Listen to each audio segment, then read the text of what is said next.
Hello mga Lamoneros. Yes, we're back. Garal-gal pa yung boses kasi gising pa lang. And yes, we're back. And syempre, lalaman na naman tayo. And for today's lamon, magluluto tayo ng cheesy beef caldereta na may buto-buto, okay? Yun. Pota, ba't may kabayo? Sabi ko nga, beef. Beef tayo today. Ayan, very good. No, joke lang. So, mga Lamonero, samahan nyo ako magluto kasi pwede nyo din itong gawin sa bahay nyo. So, inarson-arson pa namin yung cheese. De, joke lang. Gumamit kami ng torch gun dyan para mas mag-melt yung cheese. So, ito na nga yung mga gagamitin natin for the caldereta at pinili ko yung part na may taba, litid at laman para solid talaga yung FT natin mamaya. So, tignan nyo naman. Diba?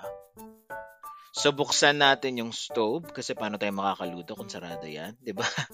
Tapos, ipi-pressure cooker lang natin yan for like 45 minutes para lumambot talaga siya kasi may litid dyan para maghiwalay din yung buto dun sa laman.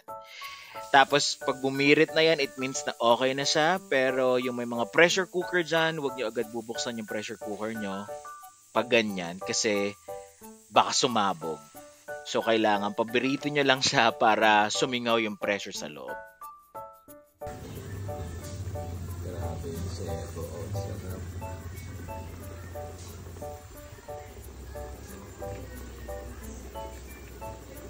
So, ayan na nga guys. Ito yung gagamitin natin for the caldereta. Meron tayong carrots, meron tayong potato marble or yung baby potato. Meron din tayong capsicum, sabi nga ni Ann Curtis, or bell pepper. Meron tayong onions and garlic. Meron din tayong liver spread. Pero isang liver spread lang yung gagamitin natin dyan kasi masyado madami pag isa't kalahati. Then patis, nor cubes na beef, skippy na peanut butter, toyo, and pineapple juice, at saka pepper. Meron din tayong tomato sauce and tomato paste. So, buksan ulit natin yung stove. Tapos, lagay na natin yung half na butter. Sorry, medyo melted na yung butter, pero okay lang yan kasi melt din naman natin yan dyan. So, halu-haluin lang natin siya. Then, after nyan, lagay na natin yung garlic. Then, saute-saute lang natin siya. Halu-haluin natin siya ulit. Then, after that, ilagay na natin yung onions. Lahat ng onions. And, grabe, amoy na amoy ko na dyan yung butter, garlic, and onions. Alam nyo yan kung gaano kabango pag pinrito mo na yan lahat. Then, lagay natin yung tomato paste para magkaroon siya ng kulay. Then, lagyan din natin ng patis. Isang takip na patis. So, tantiameter lang tayo dyan. Then, lagay natin lahat ng beef. Then, halu-haluin lang natin. Mix well lang natin ng maayos. Then, after that, syempre, tatanggalin natin yung mga buto-buto para medyo lumuwag-luwag yung kawali. So, ayan.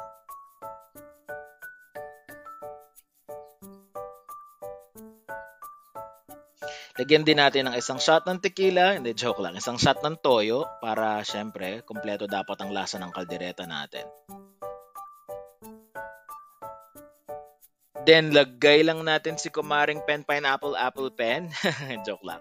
So, lagyan natin ng pineapple para lalong mas ma-amplify niya yung lasa ng baka. Then, halo-halo gaming lang tayo ulit. So, takpan lang natin siya for 5 minutes. Then, para matuyo yung sabaw, then buksan natin ulit. Tapos, halo-halo lang tayo. Then, lagay natin yung sabaw kung saan tayo nag-pressure cooker ng baka kanina kasi andun yung lasa ng baka. Then, maglagay na natin yung carrots, lahat ng carrots, and halo-halo gaming lang tayo dyan. Then, right after that, lagay na natin yung isang buong liver spread para mas masarap talaga yung kaldereta natin. Syempre, hindi mawawala ang liver spread. Then, after that, tignan natin kung medyo malapot-lapot na siya. Then, lagyan na natin yung baby potato or yung potato marbles. Hindi ko na nilahat yan. Actually, madami yung potato marbles. Hindi ko na nilahat yan kasi masyadong masikip na yung kawali. So, medyo tinantsameter ko lang yung baby potato marbles. So, lagay na rin natin ng isa't kalahating nor na beef. Then, sarado natin like for 5 minutes. Then, buksan ulit natin. Then, halo-halo gaming lang ulit tayo dyan. Then, lagay na natin yung tomato paste. I'm sorry, tomato sauce pala. Hindi tomato paste. Sorry na. So, halo-halo gaming lang tayo dyan ulit. Then, of course, yung Skippy, lagay natin mga dalawat kalahating spoon ng Skippy. Gusto ko yung Skippy kasi hindi siya masyadong matamis. 'Di ba? Controlled na controlled yung lasa niya, kaya perfect talaga siya for caldereta.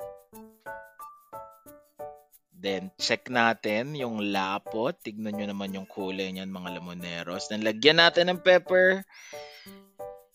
Then, lagyan din natin ng salt. Saka magic para syempre mas malasa yung kaldereta natin. Grabe, sobrang bango ng kaldereta na to.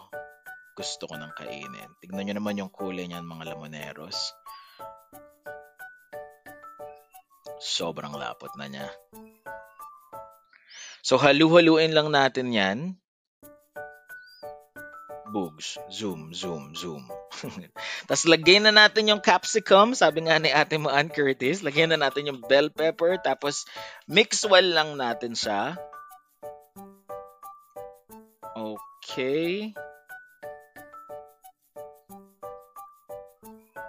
Tapos, medyo i-flatten lang natin siya kasi lalagyan natin yan ng madaming shredded cheese. Shredded melted cheese. Yung mga quick melt na cheese yung kinuha ko para pag tinorch gun natin sa mamaya, mabilis na ma-melt. So, ayan na.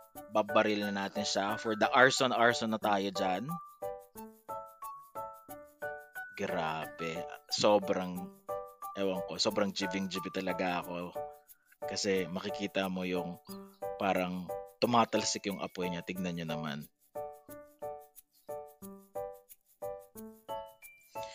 So, ayan. Medyo melted na yung cheese niya. Wow, grabe. Sobrang sarap sa mata. Sobrang sarap sa mata. Tignan nyo naman yan, mga lamoneros. Oh my God, look at that.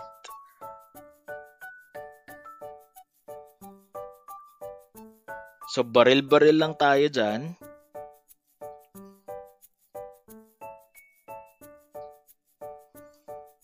Grabe. Cheesy beef caldereta by Daddy Tobias. Eme lang. So, ayan. Tignan nyo naman, oh. Sobrang ganda tignan. Nakakagutom talaga. As in. Alam nyo yan. So, pwede nyo rin itong gawin sa mga bahay nyo. Kung meron kayong torch gun, magagawa nyo to.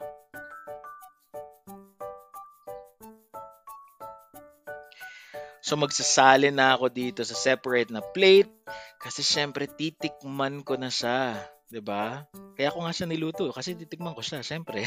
Joke lang. So, tignan nyo naman kung gaano kalapot siya. Tignan nyo yung cheese. Parang sapot ng gagamba. Oh my God. Sobrang sarap.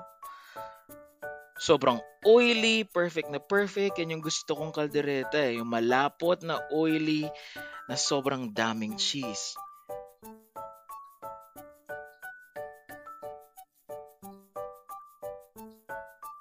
So, lagyan din natin ng potato marbles yan. Siyempre, mahilig tayo sa patatas. At tignan nyo naman, grabe. Sobrang oily niya. Oil test. Joke lang. Done. Banana.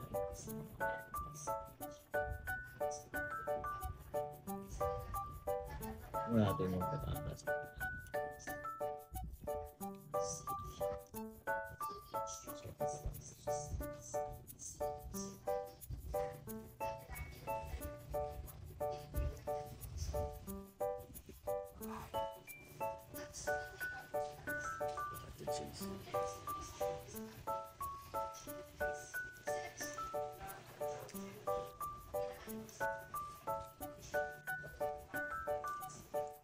Grabe, ang sarap. Parang pizza.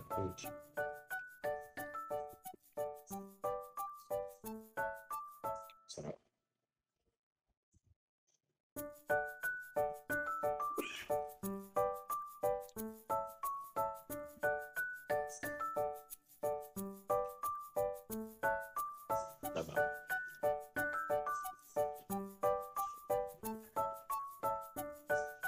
Sarap. Pucha.